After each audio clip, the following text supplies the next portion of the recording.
네, 여러분 안녕하세요. 안녕하세요. 안녕하세요. 반갑습니다. 여러분 잘 지냈습니까? 네. 네, 이번 주는 사실 우리가 방송 촬영하기 참 좀 바쁜 일정들을 보내고 있는데 중간고사 시험이잖아요? 네. 괜찮아요? 네. 하여튼 우리 은민이와 세연이가 중간고사를 준비하는 기간임에도 불구하고 이 작업에 참여해주고 계신데요. 다시 한번 감사를 드리고요. 지난 ABN 교과 해설 방송을 시청해 주시는 분들이 남기신 댓글들을 제가 선물로 드리겠습니다. 와. 아, 반응 좋아요. 자, 다 읽지는 못하겠고 몇 분들이 여러분들의 노고에 감사를 드리는 글들을 적어 주셨습니다. 임정현님께서 지난주 공부도 새롭고 넓은 안목을 갖게 해주셨는데 질문에 대한 답변 형식도 공부에 무척 도움이 됩니다. 세 분께 감사드려요. 이렇게 말씀해 주셨습니다. 좀 힘이 나나요? 네, 그래도 보고 이렇게 기억해 주시는 분들이 계시니까요. 이영숙 님께서 아멘 감사합니다 목사님 그리고 두 학생들 이렇게 딱 찍어가지고 언급해 주셨습니다. 감사드리고요. 자, 영어로 되어 있더라고요. For the peace of all mankind. 아마 뒤가 잘 안 보여서 아마 그렇게 되어 있을 거라고 보고 교수님의 좋은 강의 감사드립니다. 교과 내용을 이해하는 데 많은 도움이 되었습니다. 학생들의 질의에 따라 설명하는 형식이 보고 듣기에 가장 좋아 보입니다. 이런 피드백을 주셨습니다. 드디어 저희가 이제 시청자들의 눈높이에 맞춘 이제 방송이 되는 건가? 이런 생각을 잠깐 해보는데요. 이 외에도 봄바람 봄님, 주사랑님, 꽃단지님 정성스러운 댓글에 진심으로 감사드립니다. 뭐라도 드려야 되는데 드릴 게 없네요. 자, 이번 방송도 여러분 구독과 좋아요 그리고 알람 설정 꼭 해주시기를 부탁드리겠습니다. 구독과 좋아요는 선교입니다. 이렇게 붙였습니다. 구독과 좋아요는 뭐라고요? 선교입니다. 자, 여러분이 선교를 열심히 하실 수 있는 방법 구독과 좋아요, 알람 설정 해주시면 큰 도움이 되겠습니다. 자, 우리 지난주 은민, 세연 바쁘게 지냈죠? 교과 방송 준비하면서 공부하는 내용들이 신앙생활에 좀 도움이 되나요? 도움이 되는 것 같습니다. 평상시에 공부를 잘 못했을지라도 교과 방송을 하느라고 또 하고 있는데 어쨌든 책임을 지고 하는 것은 힘들지만은 우리 개인의 영성에 또 신앙에 도움이 되는 것은 분명한 것 같아요. 자, 계속 수고를 해주시기를 기대하겠습니다. 자, 그럼 이번 교과를 다 함께 시작해 보도록 할 텐데요. 먼저 제목이 오늘은 오과 심판의 복음이고요. 기억절을 다 함께 같이 소리를 딱 맞춰서 읽고 시작해 보도록 하겠습니다. 들으시는 분들이 또박또박 들으시도록 시작. 큰 소리로 이르되 하나님을 두려워하며 그에게 영광을 돌리라. 이는 그의 심판의 시간이 이르렀음이니 하늘과 땅과 바다와 물들의 근원을 만드신 이를 경배하라 하더라. 요한계시록 14장 7절의 말씀 우리가 딱 맞춰서 잘 읽었습니다. 그렇죠? 네. 자, 이번 주도 세연이와 은민이가 질문을 해주시면 대답하는 형태로 진행해 보도록 하겠습니다. 잘 부탁드리겠습니다. 네. 제가 먼저 오늘은 질문을 시작하겠습니다. 먼저 오늘 서론을 읽어보니까 되게 눈에 띄는 성경 말씀이 로마서 14장 12절이었던 것 같아요. 그때 우리는 각자 자기 일을 낱낱이 하나님께 자백해야 할 것이다 라는 말씀이 눈에 띄었습니다. 이 구절을 읽자마자 겁이 좀 났거든요. 하나님의 심판은 일단 두려운 것이라는 인상을 피할 수 없는 것 같아요. 그런데 일요일 말씀에 영원한 복음을 선포하는데 그 내용이 심판하실 시간이 이르렀다는 것이었어요. 그러니까 심판도 그러면 복음이라는 것인데 이 내용은 조금 이해가 필요할 것 같아서요. 혹시 심판이 어떻게 하면 복음이 될 수 있는지 궁금합니다. 예, 재판 받아본 적 저도 없거든요. 그런데 참가는 해봤어요? 네. 저는 가보기는 했어요. 네. 근데 최근에 이제 이 법정에 다녀오신 분이 말씀하시는데 자기는 뭐 죄 지은 것도 없는데 앉아 있는데 되게 겁나더래요. 그 엄숙한 분위기 이런 것에 영화 제목 중에 나는 네가 지난 여름에 한 일을 알고 있다 이런 제목이 있었거든요. 그러니까 심판이라고 그러면 내가 아직까지는 비밀스럽게 드러나지 않았지만은 뭔가가 다 밝혀지게 될 것이라고 하는 것 때문에 죄인인 인간은 자연스럽게 하나님의 심판 앞에서 두려움을 가질 수밖에 없는 것 같아요. 그런데 이 두려움을 인지하고 갖는 것, 우리가 지난 시간에 본 것처럼 하나님을 두려워하는 것, 하나님을 두려워하는 마음, 이게 뭐 때때로 경외하는 예배의 마음이기도 하겠지만은 조금 원초적으로는 정말 내가 이렇게 지은 죄가 무섭구나. 내가 이게 어떤 결과로서 벌을 받는 게 아닐까라고 하는 생각도 사실은 어떤 면에서는 도움이 되겠죠. 어릴 때 엄마, 아빠 눈 속여가지고 뭘 좀 훔쳐보거나 거짓말 해본 적 있어요? 거짓말 해본 적은 있는 것 같아요. 훔친 적은 없어요? 네. 사탕. 사탕? 사탕 정도는 훔친 게 아닌 것 같은데. 먹지 말라고 그랬는데 훔쳤구나. 저는 이제 아버지 그 주머니를 이렇게 털어본 적이 있거든요. 그러니까 뭐냐면 양복 걸려 있잖아요. 아버지가 방문 나갔다 오시고 이렇게 하면은 양복에 동전 같은 게 있거든. 제가 이렇게 털어보면은 짤랑짤랑 소리가 나요. 여러 개가 들었으면 제가 몇 개를 가져갈게요? 2개를 남겼어요. 왜 그랬을까요? 아빠가 전혀 의심하지 못하도록.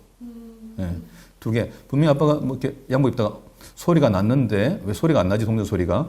이 생각을 내가 해본 거야. 근데 아버지가 이걸 관심이 있을까 없을까요?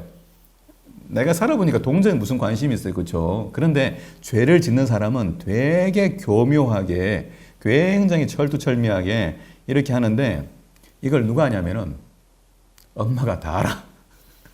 말 안 했는데도 눈빛만 보면은 은민아 뭐 무슨 일 있어? 이렇게 얘기하면은 사실 어떤 마음이 들어요? 다 아는 것처럼 들리죠. 어쨌든 간에 이렇게 잘못을 숨기고 살아가는 것은 스스로에게 두려움을 만들어요. 다른 사람이 두려움을 주는 게 아니라. 그래서 이제 수학자이면서 철학자 또 신학자였던 프랑스의 유명한 수학자 있거든요. 파스칼이라고 하는 사람이 팡세라는 책을 썼는데 이분이 이런 고백을 했단 말이에요. 평생 동안 10번 정도 사형에 처하지 않을 만큼 착하게 사는 사람은 아무도 없다. 들키면 10번은 다 사형시킬 수 있다. 이런 얘기를 했어요. 글쎄, 평생이라 그랬으니까 아직까지는 뭐 남아있을 수 있는데 어찌됐건 우리가 이 심판의 어떤 인생의 종말에 마지막에 그 죽는 날이든지 무엇인가 내 삶이 저울에 달려가지고 내가 어떤 삶을 살았는지를 생각하게 되면 소름이 끼치기도 하죠. 저는 이제 어릴 때부터 교회에 자랐기 때문에 재림교회 내에서 심판의 메시지 많이 들었거든요. 그 메시지가 우리에게 경고하고 경각심을 불러일으키긴 하는데 저에게는 공포심도 만들었어요. 제가 어느 날 꿈을 꿨는데 다른 모든 분들이 다 하늘로 발이 떠가지고 승천하시는데 나는 내 발이 안 뜨는 거야. 땅에서 안 떨어지는 거야. 그런 꿈을 꿔봤어요? 그러니까 요즘은 좋은 시대야? 아닌가? 이 심판의 기별이 없어졌나? 저는 어릴 때 그런 꿈을 한 2-3차례 꿨어요. 제 발이 땅에서 안 떨어져가지고 그게 너무 공포스러운 거예요. 안 올라가면 어떻게 돼요? 나는 이제 심판에 불 맞아가지고 여기서 영원히 죽는 거죠. 그래서 이런 공포감이 있었는데요. 서론에 제시된 말씀 가운데 전도서 12장 14절의 말씀도 역시 두렵거든요. 하나님은 모든 행위와 모든 은밀한 일을 선악간에 심판하시리라. 분명한 것은 악인에게는 심판이 두려운 것이지만은 의인에게는 심판이 복음이다 라고 하는 것이 또 한편의 생각입니다. 왜냐하면 내가 정당하게 살았지만 또 억울하게 어떤 일을 당했는데 아무도 이 일을 변호해 주거나 해결해 준 사람이 없을 때에 심판이 가지고 있는 2 기능이 있거든요. 하나는 잘못한 사람들에 대한 처벌이고 의인들에 대한 옹호, 영어로는 vindication 그렇게 말하는데 옹호죠. 옹호가 있단 말이죠. 그래서 이 2가지 모두가 사실은 우리에게 하나님께로 돌아갈 수 있는 하나님을 찾는 그런 방법이 되는 것 같아요. 첫 번째, 처벌이 있음을 알고 또 언젠가 저울에 달리는 날이 있음을 아는 사람과 그렇지 않은 사람의 삶이 차이가 있을 거다. 심판이 없는 걸로 생각하고 살아가는 사람들은 마음대로 살겠죠. 2 번째, 마지막 날에 내가 구원을 얻을 수 없는 죄인이지만 정말 내 스스로를 생각할 때 하나님의 그 완전한 의에 도달할 수 없기 때문에 우리는 사시나무 떨듯이 정말 두려움밖에 없지만 그러나 십자가를 통해서 우리에게 보여준 죄인에 대한 하나님의 영원한 사랑을 우리가 믿게 되면 그분은 우리의 믿음을 보시면서 옹호해 주실 것이기 때문에 이 심판은 또 복음이 되겠죠. 저는 개인적으로 이제 우리들이 드리는 예배나 또 성경 모임이나 집회들 속에서 정말 뜨거워지는 부흥이 이렇게 경험되기를 기대하는데 그게 그렇게 쉽지 않은 것 같아요. 예배가 형식적으로 되고 또 우리의 신앙적 모임도 뭐 해야 되는 어떤 의무처럼 느껴질 때가 있는데 왜 이런 부흥이 잘 일어나지 않을까? 그것은 바로 이 두 가지 측면이 조화롭게 제시되지 못하고 있기 때문이 아닌가 그런 생각을 해요. 하나는 어떤 것이 제시되어야 되냐면은 우리가 늘 예배를 드리거나 하나님 말씀 앞에 서게 될 때 우리가 얼마나 악한 존재인지 우리가 생각하는 것이 자기중심적이고 자기 욕망이 늘 꿈틀거리고 그 다음에 욕심에 이렇게 노예가 될 만한 그런 일들이 생겨나고 그런 일들이 있나요? 살 때? 나는 피자 먹을 때 좀 곤란하더라고. 피자 먹을 때 8조각 자르잖아요. 그런데 3명이 가면 몇 개씩 먹어야 돼요? 한 명은 2개 먹어야 됩니다. 뭐 여러분들은 사이좋게 먹겠지만 어쨌든 우리가 그렇게 홀수와 짝수로 나눠져 있는 어떤 그 매칭에서 갈등하는 경우들이 많거든요. 그래서 이런 김밥 잘랐는데 10개 있는데 그 중에 나는 몇 개 먹어야 되지? 오늘 우리가 갈등했던 거 아니에요? 뭐 그런 생각을 했는데 자, 하나는 이제 우리가 얼마나 악한 죄인인가를 아는 것이 축복이에요. 우리가 얼마나 구원받을 수 없는지. 두 번째는 이런 나를 위해 베푸신 하나님의 은혜가 또 얼마나 큰지. 이것이 늘 대비되어야만 하나님의 은혜, 구원이 늘 감사하고 또 우리의 신앙이 겸손해지고 구원의 확신도 있지만 겸손해지는 그런 신앙을 할 수 있을 것 같아요. 자, 이번 주 교과에서 계속 이 문제를 다루고 있으니까 다음 질문과 함께 조금 더 깊이 생각해 보도록 하죠. 전 일요일 질문에 일요일 제목이 심판의 시간의 중요성이라는 제목이 붙어 있는데요. 본문에 나와 있는 질문을 그대로 드려보고 싶어요. 질문이 영원한 복음이 전해진 직후 첫째 천사가 하나님의 심판을 선포하는 것이 중요한 이유가 무엇인지를 묻고 있는데 다른 말로 하자면 영원한 복음과 심판 사이에는 어떤 관계가 있냐를 질문하고 있어요. 이미 목사님께서 심판이 복음이라는 말씀을 잠깐 해주셨는데 조금 더 설명해 주시면 감사하겠습니다. 네, 이 질문은 뭐 반복되기도 하고, 그죠? 지난 시간에 반복되기도 하고 계속되는 질문인데, 본문에서 설명하고 있는 것처럼 영원한 복음이 제시되지 않은 채 심판의 기별이 나왔다면 이 심판은 정말 공포 자체일 거예요. 그러니까 있는 그대로 저울에 달아가지고 깜냥이 되면 천국에 들어가고 그렇지 않은 사람은 지옥에 가고 이렇게 된다면 정말 무서울 거예요. 하지만 순서상 이 세 천사의 기별 가운데 영원한 복음이 먼저 나오고 그 다음에 심판하실 시간이 이르렀음이니라고 나왔단 말이죠. 그래서 이제 순서상 복음이 먼저 나온다는 것은 이 심판이라고 하는 것이 복음이라고 하는 것을 이제 확증해 주는 것이고 문제는 여전히 심판을 복음으로 생각하지 못하는 분들이 계셔가지고 재림교회를 떠나는 분들도 계시거든요.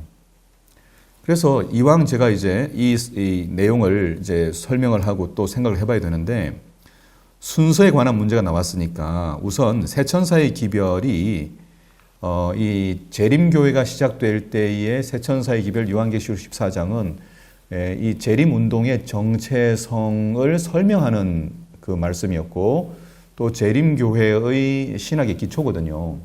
그래서 우리가 삼육대학 정문에도 세 천사를 이렇게 묘사해 놓았고 또 연합회에도 그렇게 묘사되어 있고 천사들을 그림을 그린단 말이죠. 그래서 이 세 천사의 기별이 그 재림교회의 신학의 기초인데 이거를 이제 엘렌 G 화이트는 역사적인 사건이 연속적으로 일어난 순서상의 기별이라고 생각했어요. 그래서 1844년에 재림운동을 기점으로 이제 예수님의 임박한 재림 앞에서 우리가 어떻게 살아야 되느냐라고 하는 그 운동이 일어나는 그 기별을 YFV는 첫째 천사의 기별이 전해졌다 그렇게 이야기했어요. 그렇죠? 예, 재림 임박했으니까 하던 농사도 그만두고 그 다음에 이 정말 영적으로 우리 삶을 살피면서 우리가 하늘에 가기에 적합한 사람인지를 살피던 그때 심판하실 시간이 이르렀음이니 이게 첫째 천사 기별이 1844년도의 재림운동이었다. 그러고 난 다음에 이 재림운동에 가담한 많은 이제 신자들이 그 당시에 감리교인도 있고 침례교인도 있고 장로교인도 있는데 또 가톨릭도 있겠죠. 그런데 이런 교회들 가운데서 이 기별을 듣고 나온 사람들이 교회에서 출교를 당한다거나 어려움을 당했어요. 그래서 이때에 이 출교를 당하는 사건들을 보면서 두 번째 천사의 기별, 무너졌도다 큰 성 바벨론이요. 그래서 바벨론을 타락한 기독교라고 얘기했단 말이죠. 그래서 타락한 기독교로부터 나온 이 재림 운동에 가담한 사람들을 이제 보고 둘째 천사 기별이 외쳐졌다. 그렇게 생각했어요. 그리고 난 다음에 여러분 아시는 것처럼 조셉 베이츠와 함께 안식일 기별이 이제 강조되고 발견됐단 말이죠. 그리고 셋째 천사에 나오는 것처럼 하나님의 인이 안식일 기별이다 라고 하는 적용을 통해서 안식일 기별이 크게 외쳐질 때 이때 셋째 천사의 기별이 외쳐졌다. 이해되죠? 예, 이렇게 세 가지의 기별이 시간적으로 연속해서 일어난 일련의 역사적인 사건이다. 이게 이제 Y분의 글 가운데 나온단 말이죠. 그런데 이제 그 역사가 지나가 버렸단 말이죠. 지나가고 난 다음에 이 기별은 어떻게 이해해야 되느냐. 이제는 과거의 일이기 때문에 이것을 역사적으로 그렇게 진행된 것을 이제 이해해야 되고, 오늘날 이 기별은 다시 우리의 각 개인에게 회심의 과정 속에서 동시에 일어나는 영적인 사건으로 경험으로 이해되어야 하는 거고요. 또 종말론적으로 다시 임박한 재림 앞에서 이 역사가 다시 반복되는 사건으로 이해할 수도 있는 것이죠. 그래서 제가 이 세천사의 기별을 제가 최근에 갑자기 공부했던 선교학의 어떤 내용하고 이렇게 매치가 되면서 이것이 얼마나 중요한 기별인지를 다시 좀 생각하게 됐거든요. 선교학자 가운데 찰스 크래프트라고 하는 분이 계세요. 그분이 무슨 얘기를 했냐면은 복음을 들고 선교 현장에 가게 되면 새로운 문화 이 땅에 토양에 들어가게 되면은 늘 세 가지 대결이 있다. 첫 번째 대결은 충성 대결이다. 누구를 섬기느냐? 내가 섬기던 신을 그대로 섬길 것이냐? 아니면 하나님을 섬길 것이냐? 누구에게 마음을 드릴 것이냐라고 하는 충성 대결이 있다. 두 번째는 진리 대결이 있다. 무엇이 옳은 것인지, 무엇이 진리인지를 바르게 설명하고 이해하고 설득하는 단계에서 있는 그 진리 대결이 있다. 그리고 사람들이 하나님께 완전히 돌아와서 회심하기 위해서는 반드시 어떤 대결이 수반되는 경우들이 많으냐면은 능력 대결이 있다. 무슨 말인가 하면 이제 무당들에게 가서 신앙을 하는 종교를 가지고 있는 분들도 그들이 가지고 있는 기도나 염원들이 응답되는 경우도 있거든요. 또 그 다음에 이 신비한 능력들이 발휘되기도 하고, 그래서 이 기독교의 하나님이 과연 우리가 섬겨왔던 이 신들보다 더 강한 능력 있는 존재냐라고 하는 것이 보여지지 않으면, 그러니까 목사님들이 기도하고 병이 낫는다든지, 특별한 어떤 기적이 일어난다든지 이런 일이 있어야만 사람들이 하나님께 돌아오더라는 거예요. 몇 가지? 첫 번째는 충성 대결, 두 번째는 진리 대결, 세 번째는 능력 대결. 이 세 가지 기억해 놓고요. 저는 이걸 생각해 보니까 세천사의 기별의 내용이 이 세 가지하고 매칭이 된다는 생각을 했어요. 하나님을 두려워하며 그에게 영광을 돌려라. 심판하실 시간이 이르렀다. 너는 누구에게 충성을 다할 것이냐? 누구를 섬길 것이냐? 누구에게 마음을 드릴 것이냐? 라고 하는 이 메시지거든요. 그죠? 그러니까 첫째 천사는 충성 대결에 관련된 내용이에요. 두 번째로 타락한 개신교와 또 타락한 기독교를 향하여 주고 있는 바벨론에서 나오라고 하는 기별은 무엇이 진리이냐, 무엇이 참된 진리이냐를 이야기하고 있기 때문에 이것은 또 진리 대결을 이야기하고 있다.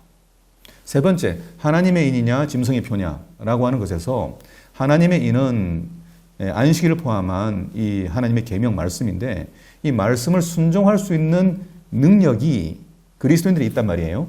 이게 우리가 나중에 공부하겠지만 성령님이시란 말이죠. 성령 하나님의 능력으로 영적으로 평안하고 두려움이 없는 악을 이겨내고 유혹을 이겨내고 아름다운 삶을 살아갈 수 있는지를 보여주는 그 일이 뭐냐면 세천사의 기별을 통해서 드러나야 한다는 거예요. 조금 더 신선하지 않나요? 그러니까 이제 세천사의 기별은 이렇게 이해할 수도 있다. 개인의 경험에서 나는 누구에게 마음을 드리고 있느냐, 충성 대결. 충성을 누구한테 드리느냐. 나는 하나님의 말씀의 진리를 그대로 믿고 이해하고 따르고 있느냐, 진리. 세 번째로 영적으로 능력이 있느냐. 하나님 말씀을 순종하고 이 사탄의 유혹을 이길 수 있는 그 모든 시험들을 이길 수 있는 성령의 능력을 우리가 의지하고 살아가고 있느냐라고 하는 메시지로도 들릴 수 있다.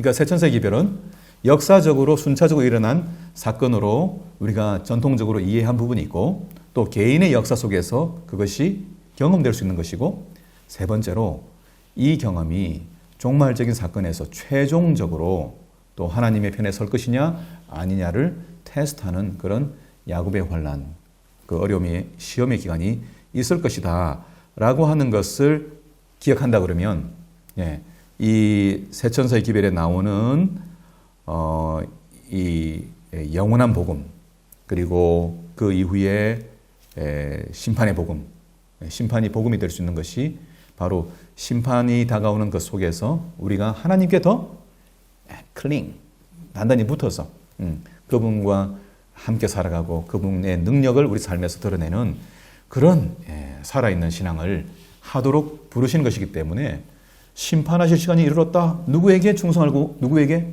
마음을 드릴 것이냐 라고 하는 기별이니까 이것은 복음이다. 이렇게 제가 오늘 설명을 할 수 있을 것 같아요. 감사합니다. 저는 월요일에서 발견되는 질문을 드려보고 싶어요. 일요일 교과 마지막 부분에 영감의 교훈을 보면 율법이 인류를 심판할 표준이 된다는 제목으로 가려뽑은 기별 1권 212페이지 글이 인용되고 있었어요. 그런데 율법은 심판의 표준이고 구원은 은혜로 이루어진다는 말씀 다음에 누구든지 노력함으로써 품성의 완성에 이를 수 있다라는 구절이 나왔거든요.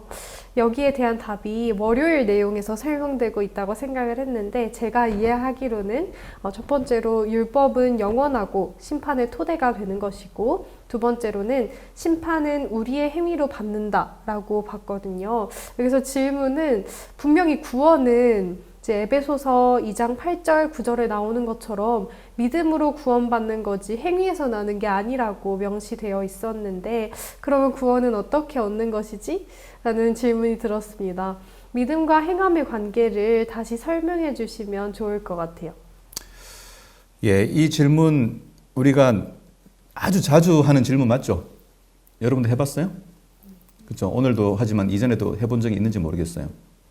우리 재림교회가 하나님 말씀에 대한 순종을 매우 강조하다 보니까 구원론에 있어서 다소 이해가 선명하게 되지 못한 경우들이 있어서 사실 이 믿음으로 구원을 받지만 그 믿음은 다시 하나님 말씀으로 우리를 인도해서 그 말씀을 순종하도록 만드는 이 부분이 사실 보수적, 전통적, 복음주의 기독교의 이제 이해거든요. 네.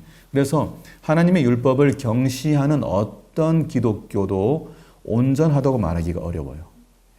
그래서 뭐가 가짜인지 뭐가 진짜 신앙인지를 구분하려면 우리가 야고보서에 있는 것처럼 또 하나님 말씀 마태복음에 있는 것처럼 그들의 열매로 그들을 알지니 그렇게 이해하고 있단 말이에요. 그러니까 우리의 삶의 모습이 친절하고 그다음에 정직하고 그다음에 정의롭고 또 사람들을 위하고 사람들을 살리고 이렇게 하는 이제 소위 성령의 열매의 모습이 우리에게 있을 때만 우리가 참된 신앙을 하고 있다라고 하는 것을 드러낼 수 있잖아요. 제가 이 문제를 저도 오래 고민했어요. 이게 이제 신학적으로 재림교회 구원론에 관한 것인데 분명한 것은 재림교회는 율법주의적 구원론을 가르치지 않아요. 그럼에도 불구하고 말씀드렸던 것처럼 율법의 영속성과 영원성을 강조하고 또 믿음은 우리가 율법을 지키도록 가능하게 만든다고 가르치거든요. 이제 이 일이 이제 어렵다고 생각하는 이유가 무엇일까? 자, 분명히 등식은 뭐예요? 구원은 믿음은 우리에게 구원을 주고 구원은 칭의를 주는데 그 칭의의 구원은 우리를 하나님 말씀을 순종하도록 해준다라고 되어 있는데 이게 등식의 이해를 넘어서서 실제 삶에서 하나님 말씀을 전적으로 순종하는 일들이 어렵게 느껴지고 힘들게 느껴지는 경우가 있는 게 문제잖아요. 그렇죠? 사랑하려고 했는데 미움이 생기고 그 다음에 경쟁하지 않으려고 했는데 경쟁심이 생기고 이제 이런 그 부분이 무엇일까? 바로 순종을 가능하게 하는 엔진, 동력에 관한 이해를 우리가 아직 충분히 하고 있지 못하기 때문인 것 같아요. 순종을 하는 동력이 나 자신의 의지라든지 결단이라면 이건 와이프인이 설명한 것처럼 한국말에는 새끼줄, 썩은 새끼줄 이렇게 얘기했지만은 이게 샌드 로프거든요. 모래로 만든 밧줄. 말 안 되잖아요. 모래로 밧줄 모양 만들어 놔봐야 잡을 수 없어요. 안 되잖아요. 그러니까 인간이 가지고 있는 모든 의지라든지 결단이라든지 결심이라든지 막 강하게 막 이렇게 마음 먹는 것은 전부 뭐냐면은 한 손가락도 구원하지 못하는 그 무력한 것이란 말이에요. 그런데 하나님은 분명히 율법은 영원한 것이고 하나님 보좌 안에 십계명이 있고 성소 안에 그건 영원한 것인데 그 율법을 사랑하는 마음을 갖도록 하는 것이 구원의 경험일 텐데 어떻게 이게 순종이 가능하냔 말이에요. 인간의 결심과 의지가 아니라면 무엇이냐. 이것을 설명하는 것이 바로 저는 갈라디아서 3장 13절 14절이라고 생각하는데요. 우리의 이 순종을 가능하게 하는 동력이 뭐냐? 나 자신이 아니고 성령 하나님이라는 거죠. 제가 갈라디아서 3장 13절 14절 읽어볼게요. 그리스도께서 우리를 위하여 저주를 받은 바 되사 율법의 저주에서 우리를 속량하셨으니 많이 이해한다 그죠? 많이 들었다. 십자가에서 희생하신 예수님에 대한 모습이죠. 기록된 바 나무에 달린 자마다 저주 아래 있는 자라 하였습니다. 신명기서를 인용하고 있는 것이고요. 이 내용은 제가 설명 안 하겠습니다. 자, 앞의 내용은 한마디로 십자가에서 죄인을 위하여 희생하신 예수님의 십자가의 희생을 이야기하고 있죠. 그런데 원어 성경에도 없고 영어도 없지만은 희한하게 한국 성경에는 14절 시작하면서 이는이라고 하는 접속사를 붙였어요. 이는 무슨 말이에요? 13절에 있는 이 십자가의 사건은 무엇 때문이냐? 뒤의 결론을 위해서다. 이 말이거든요. 이는 그리스도 예수 안에서 아브라함의 복이 이방인에게 미치게 하고 제가 지난주에 살폈던 거예요. 모든 민족과 족속과 방언과 백성에게 전할 영원한 복음. 하나님의 시각에서 모든 백성을 구원하고자 하는 이 이상을 실현하기 위하여 십자가에 달려 돌아가셨다. 예수님은 유태인들을 위해 죽으신 게 아니다. 예수님은 온 인류를 위하여 두 번째 아담이 되셨다. 그 얘기고 그래서 중요한 것은 하나님의 이상 가운데 온 세계를 어떻게 쳐다볼 것이냐. 모든 다른 피부와 문화를 가지고 있는 다른 여러 민족들을 우리가 어떻게 볼 것이냐. 하나님은 누구를 위해 돌아가셨다? 이 세상에 존재하는 모든 사람들, 이전에 살았던 앞으로 살 모든 사람들을 위하여 예수님이 돌아가셨어요. 그러니까 구원은 이미 모든 사람에게 다 어떻게 됐어요? 다 주어졌는데 그 효과가 일어나는 사람은 누구냐면 그것을 믿고 받아들이는 가난한 영혼들이 가능한 거죠. 그리고 끝나는 게 아니고 뭐라도 있어요. 그래서 이제 우리 교회 이상은 뭐예요? 많은 사람들이 하나님의 그 넓은 가슴 속으로, 넓은 사랑 속으로 돌아오는 걸 이제 이상을 가지고 우리가 예배를 드리고 하나님의 사랑을 이야기하는 것인데 또 우리로 하여금 믿음으로 말미암아 뭐라도 있어요?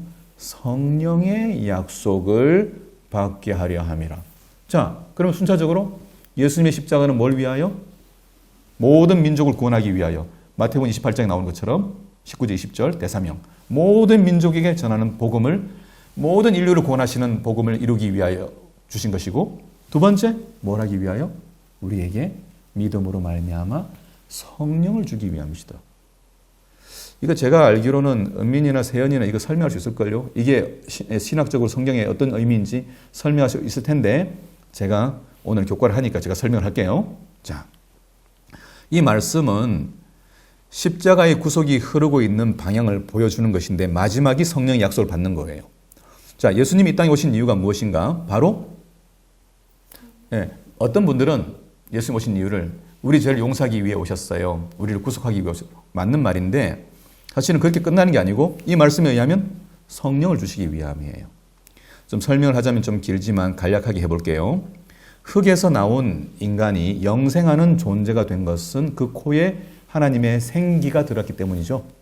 하나님이 임하셨기 때문에 살아있는 존재가 되었어요. 먼지가 그렇게 되었어요. 그런데 그러면 반대로 죄가 들어와서 죽음의 상태에 이렇게 된 건 무엇이냐? 성령을 우리 삶 속에서 떠나게 되는 거예요. 거역하는 거예요. 거부하는 거예요. 그래서 창세기 6장에 가면은 하나님의 아들들이 사람의 딸들의 아름다움을 보고 자기들이 좋아하는 모든 사람으로 아내를 삼아요. 이때 하나님 하신 말씀이 뭐냐? 나의 영이 영원히 사람과 함께 하지 아니하리니 이는 그들이 육신이 육체가 됨이라. 그렇게 되어 있어요. 하나님의 영이 떠나시겠다는 거예요. 자기들 마음대로 사니까. 영이 떠나니까 뭐가 됐어요? 육체, 영어로는 플래시가 뭐냐면 고기 덩어리예요. 생명이 없는 고기 덩어리. 상온에 두면 구더기가 끓고 썩어버려요. 인간이 뭐가 됐다는 거예요? 썩은 흙이 되어버렸다는 거예요. 누가 떠나니까? 성령이 떠나니까. 자, 그렇다면 하나님께서 이 죄인들을 바라보실 때 가장 필요한 것이 무엇인지 알 거예요. 그건 돈도 아니고 옷도 아니고 집도 아니고 차도 아니에요. 아이들 대학 합격하는 것도 아니에요. 그것은 우리의 의지나 끈기도 아니고 인내도 아니에요. 왜? 우리가 가지고 있는 의지와 끈기도 데미지를 입었어요. 우리에게 필요한 것은 하나님의 사랑에 감동할 때 우리에게 주어지는 성령이거든요. 그래서 예수님께서 하신 말씀이 있는데 누가복음 11장 13절에 너희가 악할지라도 좋은 것을 자식에게 줄 줄 알거든 하물며 너희 하늘아버지께서 구하는 자에게 성령을 주시지 않겠느냐 그렇게 말씀하신 적이 있거든요. 예수님 입장에서 이 말씀 아시죠? 구하라 그러면 너에게 주실 것이요 찾으라 이 말씀을 연속하면서 나오는 거예요. 마태복음 7장의 버전이에요. 이게 누가복음 11장에 나오는 게. 근데 구하라 찾으라고 하는 것은 뭐 이렇게 필요한 물건을 찾으라는 게 아니에요. 우리의 소원을 구하는 게 아니고 궁극적으로 뭘 얘기하시느냐면 성령을 구하지 않느냐? 너희들은 왜 성령을 구하지 않느냐? 왜 고기 덩어리로 먼지로 살려고 하느냐? 영원히 살아가는 삶의 존재가 되기 위하여 하나님을 왜 너희의 삶에 너희의 정신과 생각에 모시지 않느냐? 우리의 삶의 컨트롤 타워에 주님을 왕으로 모시지 않느냐라고 하는 이야기예요. 사람들은 전부 자기 나라를 만들고 살거든요. 자기 나라, 자기 왕국, 자기 통치 영역을 만들어가지고 더 글로리, 뭐 스카이 캐슬 다 이런 게 다 그런 내용이거든요, 사실. 모든 이 드라마들은 인간이 가지고 있는 부조리를 이야기하고 있어요. 결국은 돈과 명예가 만들어내는 부패, 권력을 집중시켜가지고 사람들을 학대하고, 그다음에 갑질하고 하는 그런 이야기를 하고 있는데 교회 안에도 성령이 떠나면 얼마든지 갑질 세상이 되고 바벨론 같은 이 수직적인 사회를 만들어 버리는 거예요. 그래서 이 성령이 우리에게 너무너무 갈급하게 필요하다는 것을 주님이 아시기 때문에 너희들은 왜 성령을 구하지 않느냐 그렇게 말씀하신 거예요. 그래서 십자가에서 예수님이 희생하시고 난 다음에 부활하시고 제자들에게 나타나셨어요. 그리고 하신 말씀이 무엇인가 하면은 요한복음 20장 21절 22절 가면은 쭉 그 전후에 평강이 너에게 있을지어다 두려워하지 말라 평강이 너에게 있을지어다 말씀하신 다음에 하나의 행동을 하셨거든요. 숨을 내쉬며 가라사대 성령을 받으라. 무슨 행동이에요? 창세기에 나왔던 사람에게 생기를 불어넣던 행동이거든요. 여러분 이거 성경 이야기는 심플하죠. 어떤 면에서는 그렇죠. 수학 공식 같은 거예요. 흙 같은 인간에 하나님이 임하시면 우리는 거룩한 존재가 돼요. 천사 같은 존재가 돼요. 예, 사람이 정말 나약한 존재지만은 하나님의 영이 임하시면 엄청난 능력의 그 전달자가 되고 통로된단 말이에요. 우리가 그런 이 부르심을 받았어요. 우리가 시시하게 교회 나와서 좀 세련되게 살고 조금 점잖게 살고 뭐 예의 차리면서 살고 조금 뭐 신사적인 사람 사는 게 아니라 능력의 사람으로 살도록 우리를 부르셨다는 거거든요. 그래서 예수님의 사역의 최종적인 목적지는 어디냐? 우리에게 성령을 주시고 성령의 인도함을 따라 살아가는 삶을 살아가는 역사를 일으키는 성령의 시대를 여는 것이었어요. 그게 사도행전의 이야기죠. 인간이 율법을 지킬 수 있어야 하는데 이 성령을 주신 이유는 스스로 못해요. 그래서 새로운 동력, 새로운 엔진을 우리에게 주신 것인데 바로 성령 하나님이시고 그분이 우리 안에 계심을 알지 못하는 그리스도인들은 하나님의 말씀을 순종할 수 있는 능력은 없어요. 신용은 할 수 있을지 몰라요. 그래서 우리 안에 성령이 계신다는 것을 인지하고 그분의 음성을 듣고 순종하는 삶을 살아가는 것이 핵심이라는 것이죠. 그래서 믿음은 우리를 의롭게 하고 구원을 하죠. 그리고 이 칭의는 우리에게 뭘 허락하냐면 성령을 허락하세요. 그래서 성령은 말씀을 순종할 능력을 우리에게 주신다는 것이죠. 그러니까 왜 이제 말씀을 순종하라고 하는 것이 힘들어 보이느냐? 진리는 알았어요. 이해는 했어요. 그런데 뭐가 없는 거예요? 능력이 없는 거예요. 아까 찰스 크래프트 이야기했던 게 그런 의미가 있는 거예요. 우리에게는 악을 대항해 싸울 수도 있고 사단의 어떤 그 술수를 괴멸시킬 수도 있고 그 다음에 유혹들을 이길 수 있는 힘을 예수님이 승리하셨기 때문에 뭐로? 말씀으로 성령으로 승리하셨기 때문에 우리가 거룩한 영에 사로잡혀 살아가게 되면 가능하단 말이에요. 그런데 우리가 거룩하게 살다가도 한순간 그 영의 음성을 떠나게 되면 사울처럼 그냥 이상망측한 정신분열증에 걸리고 미치광이처럼 살다가 갈 수도 있어요. 그래서 한번 은혜를 맛보고 성령의 부으심을 경험하고 난 다음에 타락한 사람들은 다시 구원받기가 어렵다, 받을 수 없다라고 하는 히브리서의 말씀이 있는 것이죠.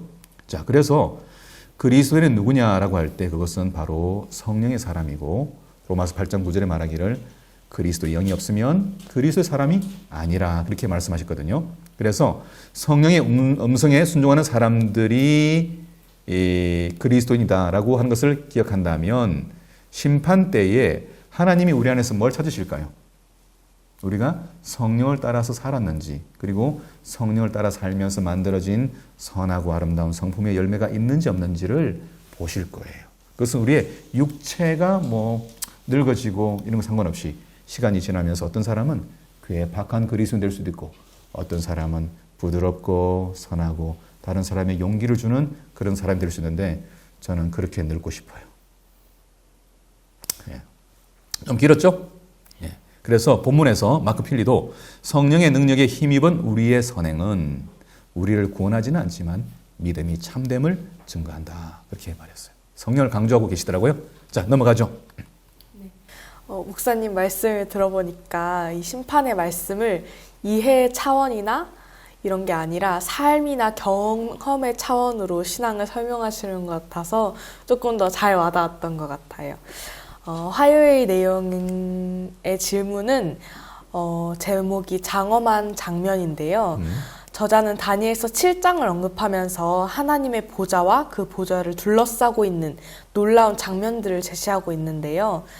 다니엘서 7장 9절에 보면 작은 뿔의 등장 이후 곧바로 왕자가 나오고 불꽃 같은 보좌에 앉으신 흰옷 입은 분이 묘사되고 있고 10절에 가서는 보좌에서 불이 흘러나오는데 그를 모신 천천만만의 하늘의 존재들과 심판의 책들이 나오고 있어요. 그리고 13절에 인자가 옛적부터 항상 계신 이에게 나간 장면이 있는데 왜 세계 역사를 설명하는 이 장면에서 하늘 보좌가 자세하게 설명되고 있는지 궁금해요. 네. 보좌에 앉아본 적 있어요? 보좌라는 말 자체는 throne, 영어로 throne, 왕좌를 의미하거든요. 왕좌, 왕이 앉는 자리, 의자를 의미하죠.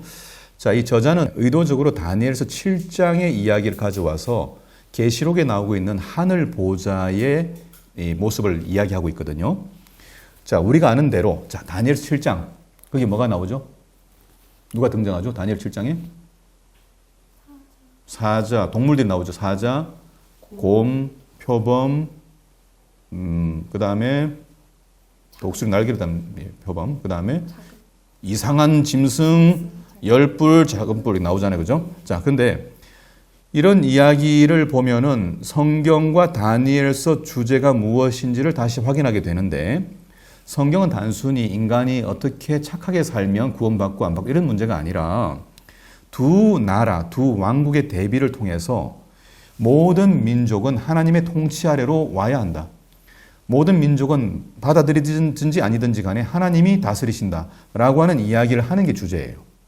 그래서 다니엘서에 자주 나타나는 말씀이 7장의 경우에는 18절에 지극히 높으신 이의 성도들이 나라를 얻으리니 그 누림이 영원하고 영원하고 영원하리라 그렇게 말씀하고 있거든요. 성도들이 뭘 얻어요? 나라를 얻어요. 자, 똑같은 얘기 다니엘서 2장 44절에 가면 이 여러 왕국의 열국의 시대에 하늘의 하나님이 한 나라를 세우시리니 나라 이야기하고 있는 거예요. 이것은 영원히 망하지도 아니할 것이요 그 국권이 다른 백성에게로 돌아가지도 아니할 것이요 도리어 이 모든 나라를 쳐서 멸망시키고 영원히 설 것이다. 이런 말씀 나오거든요. 한마디로 성경은 하나님이 당신의 나라를 찾으시는 이야기예요. 그래서 주기도문에서도 나라가 임하시오며 라고 기도하는 거거든요. 구약 성경의 이야기는 하나님이 다스리는 나라와 하나님의 통치를 거절한 나라들 사이에 벌어지고 있는 전쟁의 이야기예요. 읽어봤죠? 많은 분들이 구약 성경을 읽으면서 그 안에 나와 있는 내용들을 잘 이해하기가 어려운 이유가 무엇이냐? 성경의 이 분명한 대주제를 보지 못한 채 읽기 때문에 그래요. 그래서 레위기서를 읽거나 민수기를 읽거나 또 반복되는 역사로서의 신명기를 읽게 되면 이해를 못하는 거예요. 왜 하나님이 이렇게 많은 민족들을 죽였냐? 아말렉을 왜 진멸시키냐? 그 다음에 레위기서에 이렇게 자세한 어떤 생활에서의 정결의식과 그 다음에 부정한 것, 정한 것, 어떻게 해야만 이 백성들이 건강하고 거룩하게 살아갈 수 있는지에 대한 여러 가지 이야기가 나오거든요. 옷을 어떻게 입어라, 농사는 어떻게 지어라, 화장실은 어떻게 해결해라. 보셨어요? 아이는 낳고 나면 어떻게 산모가 쉬어야 한다 등등의 이야기, 그 다음에 기름 묻은 독일을 어떻게 해결하고, 오염된 것도 어떻게 해결하고, 죽은 사체를 만진 사람 어떻게 하고, 막 이런 얘기 막 나온단 말이에요. 이게 왜 나오지? 하고 들으면서, 자, 이것이 뭐 교인들이 살아야 될 삶의 태도다. 이런 얘기 하는 게 아니고, 1차적으로 무엇인가 하면은, 하나님 나라의 백성으로 살아가는 사람들에게 어떤 거룩한 삶과 어떤 평안한 삶과 얼마나 완전한 삶이 주어지는지를 보여주기 위하여 상세하게 보여준 거예요. 동시에 하나님이 다스리는 나라가 가지고 있는 특징은 무엇인가 하면은 이미 이스라엘 민족이 탄생하기 전에 요셉의 가족들이 이집트 내려갔단 말이에요. 이집트 갔다가 본 게 뭐냐면은 파라오의 정부를 봤어요. 바로의 정치 구조를 봤단 말이죠. 파라오의 질서예요. 거기는 피라미드 구조로 되어 있는데 행복한 사람 누구냐면 꼭대기 올라간 사람이에요. 그러니까 사람들마다 정신없이 미친 듯이 뭐냐면 행복의 사다리를 올라가기 위해서 막 경쟁하며 살아가는 그 모습을 보다가 이스라엘 민족들이 어디 처했어요? 제일 밑바닥. 바닥에서 뭐 집도 주지 않고 벽돌을 굽고 채찍 맞으면서 노예 생활을 하는 이 처절한 장면을 경험하고 난 다음에 그들이 신음 가운데 하나님 우리를 도와주십시오, 살려주십시오 이렇게 했을 때 비로소 하나님이 모세를 통해서 끌고 나와가지고 하나의 나라를 세워요. 근데 그 세운 나라의 중심이 무엇인가 하면 성소거든. 여기에는 높은 왕궁도 아니고 막 어리어리한 집을 지은 것도 아니고 이 이스라엘 민족들이 짓고 있던 천막 텐트와 똑같은 텐트를 하나님이 지으시고 거기에 함께 거하신단 말이에요. 출애굽기 25장 8절에 하나님이 백성들과 함께 거하시는데 거기서 무슨 일이 벌어져요? 맨날 일어나는 일이 뭐냐면은 희생이에요. 영어로 그대로 sacrifice. 맨날 짐승을 잡는 거예요.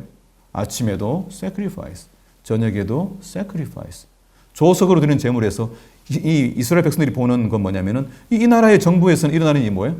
sacrifice, sacrifice, sacrifice. 다음 날도 sacrifice. 그 다음 날도 sacrifice. 뭘 본 겁니까? 하나님이 다스리시는 나라의 정부의 특징은 무엇인가 하면 하나님이 백성들과 죄인들을 위하여 뭐 하는 거예요? 희생하시는 분이에요. 이것이 바로가 보여줬던 바로의 질서와 다른 거예요. 그러니까 하나님이 왜 이 이방 민족들을 구원하고 하나님의 통치 속에 데려오려고 해요? 파라오의 질서 속에서는 몇 놈만 행복하거든. 몇 사람만 행복하고 다수가 다 불행해지는 그 통치 속에서 뭘 보냐면 사단의 정신을 보는 거예요. 루스벨의 정신을 보는 거예요. 교만한 정신을 보는 거예요. 그래서 이 세계가 하나님의 통치가 아닌 마귀의 통치 속에 들어가 있는 것을 다시 찾아가지고 복속해서 하나님의 통치 속으로 데려오겠다고 하는 이야기를 하려고 하니까 제일 좋은 예가 뭐냐면은 나라를 하나 탄생시키는 거예요. 그래서 이스라엘 민족의 이야기가 구약 성경의 대지로 쭉 흐르고 있는 거예요. 그런 다음에 그 나라의 연속에서 누가 나오냐면은 예수님을 왕으로 모신 그분은 이사야 9장 6절에 있는 것처럼 어린 아이로 왔지만은 왕이에요. 그분 다스리는 분이에요.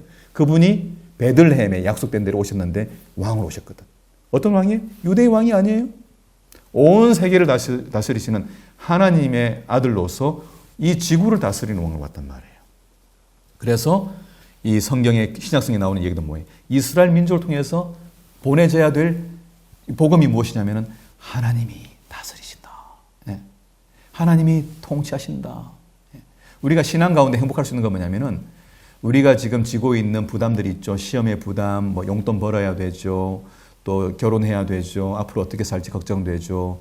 여러 성도들이 가지고 있는 염려들이 있겠죠. 건강에 문제가 있겠죠. 그런데 왜 행복하지 않냐? 교회 나오는데. 하나님이 정작 통치한다고 하는 믿음을 안 갖는 거예요. 성경을 백날 읽었는데 뭐 하지 않는 거예요? 하나님이 통치하신다며. 하나님 다스리신다며. 그러면 그분이 우리에게 주시는 건 최고로 좋은 걸 주실 거예요. 왜? 그분의 나라의 통치의 중심 뭐니까? 희생, sacrifice, 희생, 아침에도 저녁에도. 그러니까 이 하나님의 보좌가 지금 이 중간에 나오는 것은 뭐냐면은 하나님이 다스리시고 있는 세계가, 나라가 어떤 모습인지를 보여주기 위해서 하나님의 보좌가 이제 등장한 거예요. 예. 그래서 이 세계는 어떤 세계냐? 본 것처럼 자비의 보좌가 있는 하나님의 나라예요. 그 보좌는 사랑의 보좌고 구원의 보좌예요. 그래서 흥미로운 것은 요한계시록 3장 21절에 이 말씀 아실 거예요. 이기는 그에게는 내가 내 보좌에 함께 앉게 하여 주기를 내가 이기고 아버지 보좌에 함께 앉은 것과 같이 되리라. 그렇게 말씀하고 있거든요.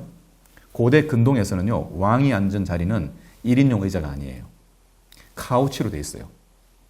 넓은 의자예요. 카우치 알죠? 넓은 의자예요. 그래서 이 왕의 보좌 옆에, 특별히 오른쪽에 놓는다는 것은 어마어마한 영광이겠죠. 같이 다스리는 권세를 받는 거예요. 나중에 뒤에 나올 거예요. 그래서 이 세계는 뭐하냐? 그 권력이 아들 예수님과 나눠지고 있고, 그 다음에 성도들과 함께 나눠지고 있어요. 자, 이 나라 좋은 나라 안 나요? 야, 이런 나라가 어디 있어요, 여러분?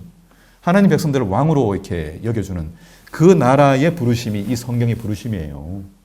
그러니까 어떤 종교, 어떤 신앙 앞에서 이보다 더 좋은 신을 만날 수가 있단 말이에요. 그러니까 이 보좌를 우리에게 보여주는 이 보좌가 높은 보좌, 멀리 있는 보좌가 아니라 우리에게 나눠주시는 보좌다라고 하는 것을 기억하면 좋겠어요. 적용할 것은 우리가 이런 보좌에 계신 하나님을 섬긴다면은 우리가 가지고 있는 교회라든지 학교라든지 직장이라든지 이 그리스도인 공동체 또는 그리스도인 그 회사 같은 데서는 이 정신이 드러나도록 하면 좋겠죠.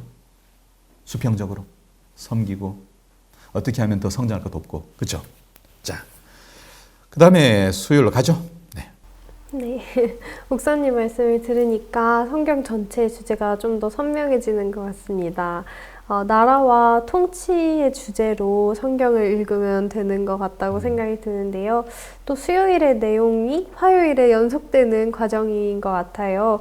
제목이 언뜻 본 천국인데 영어에 어떤 내용을 번역한 건지 궁금해서 보니까 Glimpse of Heaven이라고 되어 있더라고요.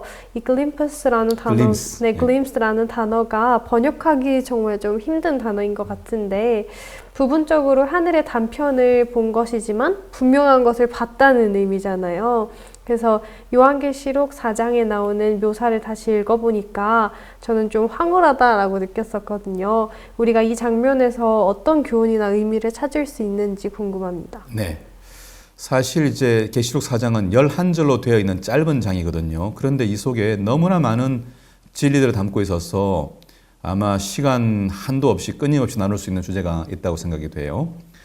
저는 이제 10절에 보면은 24장로들이 하나님 앞에 엎드려서 경배하고 자기의 면류관을 보좌 앞에 드리는 모습이 나오는데요. 저는 이 모습 보면서 눈물이 나려고 했어요. 24장로가 누군지는 교과에서는 특정하고 있지는 않지만 구원받은 사람들을 대표하는 것은 분명해요. 레위 제사장 제도에 24반열이 있었기 때문에 이들은 아마 제사장으로 언급된 구원받은 백성들일 것이고 그들의 대표일 것이다. 그런데 이들이 뭘 하냐면 자기가 가지고 있는 영광스러운 대표의 면류관을 누구한테 드리냐면 하나님의 보좌 앞에 내려놓고 있어요. 그러니까 이 땅에서 우리가 살면서 받았던 권세나 영광이나 칭찬이나 박수나 모든 것들을 최종적으로 하나님께 드리는 장면이거든요. 예. 이게 얼마나 감격스러운 일일까? 많은 사람들은 우리가 가지고 있는 지위나 영광을 자기 것이 생각하지만은 그러나 하나님을 믿고 난 다음에 우리에게 주신 그 축복들이 얼마나 큰지 그것을 하나님 것이라고 돌려드리는 이 장면이야말로 너무나 감동 있는 장면이죠. 저는 이제 사는 날 동안 겪었던 불같은 시험들을 우리가 성령의 능력으로 이겨내고 이긴 사람들이 하나님 보좌 앞에 서서 있는 모습을 상상해 보는 거예요. 거기는 더 이상 눈물도 없고 어둠도 없고 두려움도 없고 제가 좋아하는 그 게이드의 노래가 No more night, no more 나오죠, 여러분. 더 이상의 눈물도 슬픈데 계시록의 노래거든요. 그 없는 그런 곳에 보좌로부터 불꽃이 내려오는데 그 불꽃은 뭐냐면 아가서 8장 6절에 보면 사랑은 불같이 강하다 그랬거든요. 죽음같이 강하고. 예. 그래서 이 죽음 같은 불이 여기서 사랑의 불길이 나오는 곳, 거기서 구원받은 사람들이 드리는 고백이 무엇이냐면은 우리 주 하나님이여 영광과 존귀와 권능을 당신이 받으시는 것이 합당합니다라는 고백을 해요. 나 같은 죄인을 살리신 하나님, 또 나를 존귀하게 하신 하나님, 나에게 영생을 허락하신 하나님, 하나님을 알게 하시고 하나님과 함께 살도록 하신 하나님. 그래서 헛된 일로 인생을 낭비하지 아니하고 선한 일과 이웃을 돌보는 일로 살아게 하신 하나님, 이렇게 변화된 삶을 허락하신 하나님 앞에 우리가 이렇게 바꾸어 주신 하나님 은혜 감사합니다라고 멸류관을 드릴 때 얼마나 감격스럽겠어요. 그래서 오롯이 하나님께 드려야 될 영광을 다시 돌려드리는 이 모습이야말로 인간이 할 수 있는 가장 감동적인 일이 아닐까. 예. 우리가 이런 마음으로 이 땅에 살아간다면 우리의 매분 매초가 얼마나 감사하고 황홀할까 그런 생각을 하게 됐는데요. 자, 우리가 이제 이렇게 살아야 되는데 혹시 은민이와 세연이는 계시록 4장 보면서 혹시 특별히 기억에 남는 게 있을까요? 네, 저 하나 있었는데 그 계시록 4장 8절에 보면 그 내 생물들이 밤낮 쉬지 않고 거룩하다, 거룩하다, 거룩하다라고 외치는 장면이 되게 인상적이었는데 기계적인 외침이 아니라 마음에서 우러나오는 그런 외침이잖아요. 하나님의 나라가 얼마나 이 땅과 다르고 완전한 곳인지를 말해주는 것 같아서 되게 마음이 울렸던 장면인데 살다 보면 되게 불의한 일도 많고 억울한 일도 많고 또 부패하고 어리석은 일들을 겪게 되는데 하늘에서 일어날 완전한 구원과 회복의 모습을 생각하면서 좀 행복한 상상을 해보게 되는 그런 구절이었던 것 같아요. 거룩하다, 거룩하다, 거룩하다 하는 그죠 죄의 티끌은 하나도 없는 장면, 그 모습, 그 곳. 예. 좋아요. 세연이는? 저는 요한에게 하늘 보좌를 잠깐 보여주신 게 좀 인상 깊었어요. 하나님은 이제 비밀스러운 미래 사건을 요한한테 공개하시기 위해서 하늘의 열린 문으로 이제 들어가게 하셨잖아요. 우리 하나님께서 가지신 성품이 정말 투명하게 그분의 뜻을 알려주시는 분이라는 생각을 했던 것 같습니다. 또 나팔 소리 같은 음성이라고 했는데 그 소리를 듣지 못할 사람이 없는 거니까 그게 참 마음에 와닿았어요. 분명한 소리로 또 확실한 장면으로 저희한테 하늘을 보여주시고 하는 그 묘사에서 하나님이 우리한테 정말 진리를 얼마나 확실하게 알려주고 싶어 하시는 분이신지를 좀 깨달았던 것 같습니다. 네. 이렇게 아마 스스로 성경 말씀 읽으면서 하늘 장면을 읽어보면 그 묘사하는 내용들이 어떤 그 영적 의미를 우리에게 보여주고 있는지를 더 풍성하게 이렇게 발견하게 될 것 같아요. 우리 시청자들께서도 직접 한번 해보시면 좋겠습니다. 자, 목요일로 가겠습니다. 네, 목요일의 제목이 합당하신 예수님이란 제목인데 이 내용은 요한계시록 5장을 배경으로 하고 있는데 먼저 5장의 내용을 간략하게 정리해 보자면 먼저 하나님의 손에 들려진 7인으로 된 봉인된 두루마리가 나오는데 이 인을 떼기에 합당한 사람이 누구인가라고 천사가 외치는데 요한이 이 인을 뗄 사람이 없어서 크게 울었어요. 이때 장로 중에 한 사람이 유대지파 사자 다윗의 뿌리가 이겼으니 그가 7인을 뗄 것이라고 말하고 어린 양이 등장합니다. 어린 양이 두루마리를 받자마자 하늘의 네 생물과 24장로들이 엎드려 새 노래를 부르고 9절에 일찍이 죽임을 당하사 각 족속과 방언과 백성과 나라 가운데서 사람들을 피로 사서 하나님께 드리시고 10절 그들로 우리 하나님 앞에서 나라와 제사장을 삼으셨으니 그들이 땅에서 왕노릇하리로다. 그 다음에 나오는 장면이 11절에 천사들의 노래가 나와요. 죽임을 당하신 어린 양은 능력과 부와 지혜와 힘과 존귀가 영광과 찬송을 받으시기에 합당하도다. 그 다음에 모든 피조물들의 노래가 나오는데요. 보좌에 앉으신 이와 어린 양에게 찬송과 존귀와 영광과 능력을 세세토록 돌릴지어다. 그리고 마지막으로 14절에 내 생물이 아멘 하고 장로들은 엎드려 경배라는 하는 장면이 나옵니다. 저는 이 장면을 보면서 왜 두루마리가 그렇게 중요한지 질문이 생겼어요. 설명 부탁드립니다. 네, 감사합니다. 자, 이 사장에 나오는 이 이야기, 이 진행은 두루마리로 7인으로 봉인된 두루마리와 얽혀져 있는 내용이 그렇죠.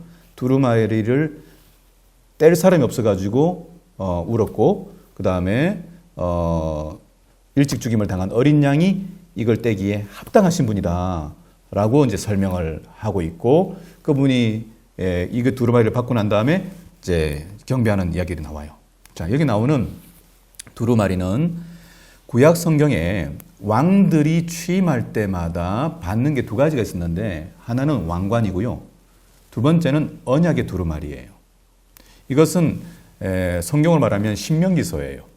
신명기서의 책을 이렇게 봤는데 이 신명기 이 2가지를 받는다고 하는 것은 이제 새로운 왕이 세워졌다라고 하는 상징이고 새로운 통치가 시작되었다라고 하는 선포거든요. 그래서 누군가가 이 언약의 두루마리를 소유했고 그것을 펼쳐서 읽을 수 있는 권한이 있다라고 하는 것은 이 사람이 왕이 되었고 그가 다스리는 권한을 받았다라고 하는 뜻이죠. 그리고 앞으로 일어나게 될 이 국무, 그죠? 정치적으로 일어나게 될 많은 일들을 다룰 수 있는 자격이 있다고 하는 것을 보여주는 것이 뭐냐면 두루마리를 받는 것이었어요. 이 내용이 이제 열왕기하 11장 12절에 가면 여호야다가 왕자에게 왕위를 넘기는 장면을 보면 그 내용이 나와요. 자, 그래서 이 두루마리를 받았다고 하는 것이 이 다스릴 수 있는 권세와 능력과 통치를 받았다고 하는 말인데 이 통치를 누가 받아요? 일찍 죽임을 당한 어린 양이 받아요.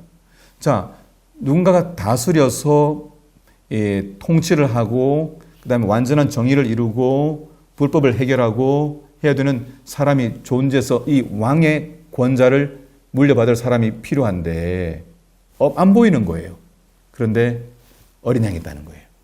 그래서 이 왕위를 받은 두루마리인을 떼시기에 합당한 어린 양이 등장하니까 뭐예요? 모두가 다 엎드려서 찬송과 영광과 힘과 권세와 부귀와 모든 것이 다 당신께 있습니다라고 찬양하면서 엎드려 절하는 내용이란 말이죠. 왜 그래? 다스리는 분이 어떤 분이 저기 북쪽에 계시는 분이 아니고 저기 뭐 돈 많은 저기 중동에 있는 분도 아니고 지구 위에 제일 제국의 어떤 대통령도 아니고 또 뭐 어디 저 지방에 돈 많은 분도 아니고 누구예요? 우리를 다스리실 왕, 우리의 운명을 결정할 심판의 권세를 가지고 있는 분이 누구시냐면 인간을 위하여 희생양이 되신 어린 양이신 예수님이 다스리실 권세를 받고 왕이 되셨다니까 찬양할 일이지. 아닙니까? 그렇죠? 네. 주님이 왕권을 받으시고 그 겸손하신 어린 양, 침묵 속에서 죄인을 위하여 희생하신 어린 양, 온갖 죄를 짓고 우리가 살았지만은 포기하지 않고 끝까지 제자를 사랑하신 어린 양, 우리에게 모든 것을 다 주시는, 아낌없이 다 주실 것을 보여주시며 생명을 주신 그 어린 양, 그 어린 양이 이 두루마리를 받고 그 인을 떼실 능력 권한을 받으셨으니까 모든 우주가 다 뭐예요? 내생물과 이십사장로와 허다한 무리가 다 머리를 숙여서 예배를 드리는 거예요. 이 예배를 드리고 싶지 않나요? 이 예배가 매일이고 싶고 매일 우리가 하고 싶은 거는 내 면류관을 주님께 드립니다. 그리고 내가 가지고 있다고 생각했던 착각한 내 권세와 능력과 부와 모든 것은 다 힘은 다 누구 겁니다? 주님 것입니다. 라고 돌려드리는 이 일을 뭐라고 하냐면은 이 계시록 4장을 가리켜 뭐라냐면 독솔로지라고 그래요. 독솔로지가 뭐냐면은 송영. 헬라어로 독사라는 단어가 뭐지? 영광. 영광이라는 단어에서 독솔로지 나온 거예요. 그러니까 이 찬양은 뭐예요? 하나님께 영광을 돌리는 노래. 그래서 우리가 예배를 드릴 때 제일 먼저 부르는 노래를 뭐라고 그래요? 송영이라고 그래요. 왜 그래요? 당연히 해야지. 예배 드린 모든 사람들이 제일 처음에 하나님 모였으니까 뭐 해야 돼? 영광과 찬송과 모든 힘과 권세를 누구한테?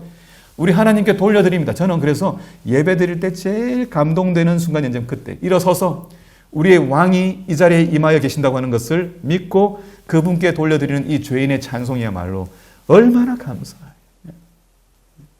그래서 예배에서 찬양은 빠질 수가 없는 거예요. 제가 이제 이걸 들으니까 와, 나도 하나님께 이 감사의 찬양을 부르고 싶은 마음이 들어가지고 준비하다 보니까 여러 참여 생각났어요.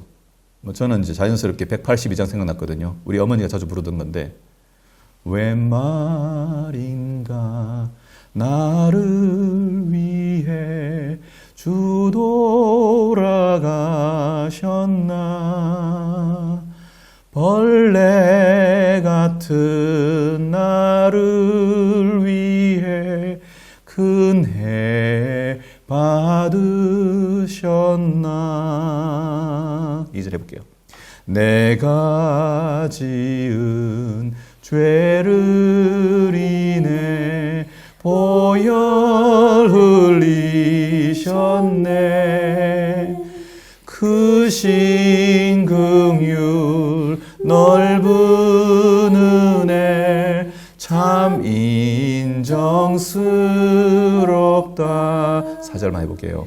슬픈 눈물 흘리어도 갚을 길이 없어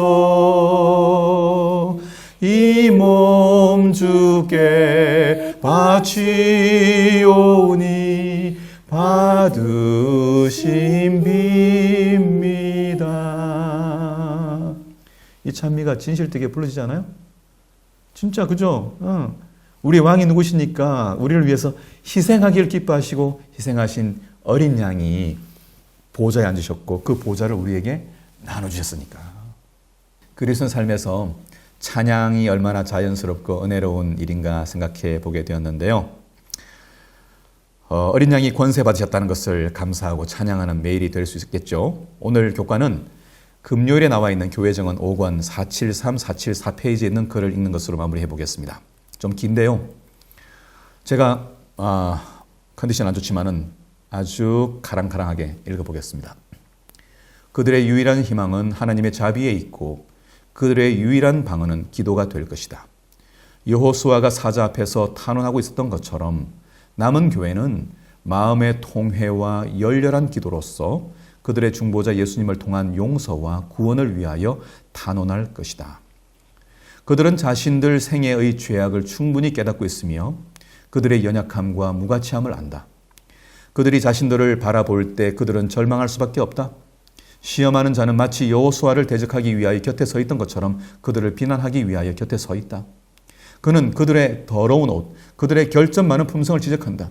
그는 구속주의 이름을 더럽혀 온 그들의 약점과 어리석음, 그들의 배은망덕의 죄, 그리스도를 닮지 않은 그들의 모습을 제시한다.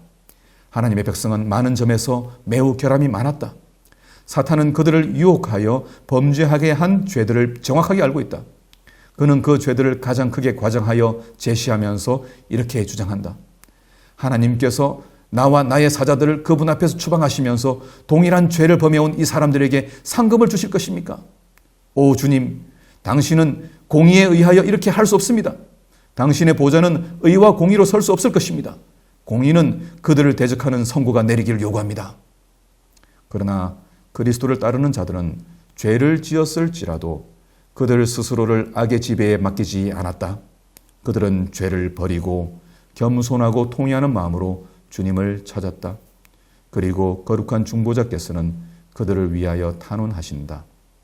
그들의 배은망덕 때문에 가장 크게 모욕을 받아 오신 분, 그들의 죄와 그들의 회개까지도 아시는 분께서는 사탄아, 여호와가 너를 책망하노라. 내가 이 영혼들을 위하여 나의 생명을 버렸다. 그들을 나의 손바닥에 새겼다고 말씀하신다. 자, 오늘 교과를 통해서 어떤 점이 기억에 남고 또 새롭게 깨닫게 됐는지 잠깐만 이야기 나눠볼까요?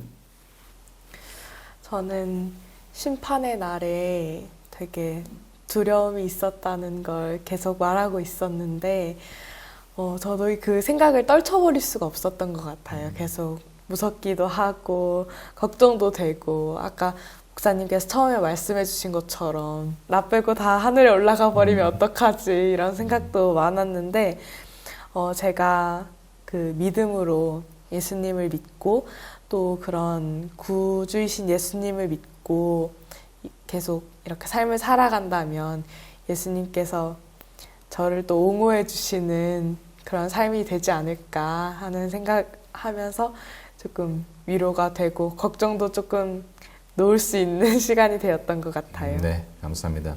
확실하게 우리가 믿음을 가져야 되겠죠? 네. 네, 세연이. 저는 이번 교과 공부를 하면서 가장 많이 느꼈던 게 되게 영광스럽고 황홀하게 묘사되어 있는 것들을 많이 보면서 심판이 이런 거구나 이렇게 또 볼 수 있구나라는 관점이 또 다르게 열린 것 같아서 되게 신기했고요. 그리고 아까 목사님께서 말씀하신 것처럼 정말 내 삶에 성령님을 받아서 그 가운데 모시고 나중에 하늘에 올라갔을 때 지금까지 뭔가 성령님과 함께 했던 것들을 정말 돌려드릴 수 있는 사람이 됐으면 좋겠다라고 생각을 했습니다. 아멘. 감사합니다. 자, 성도 여러분, 이번 주는 심판의 복음이라는 제목으로 교과를 살펴보았는데요. 선악간의 대쟁투, 특별히 우주의 통치권을 둘러싸고 일어난 이 전쟁에서 죄인을 위해 희생한 어린 양이 통치자로 등극하셨다는 것, 그리고 그분이 심판자가 되신다는 것이 우리 모두에게 복음이라는 사실, 이 말씀을 드렸습니다. 이 내용을 밤낮 없이 찬양하면서 주님을 충성껏 섬기는 또 한 주가 되기를 소망하면서 이번 주 교과 방송을 마무리하도록 하겠습니다.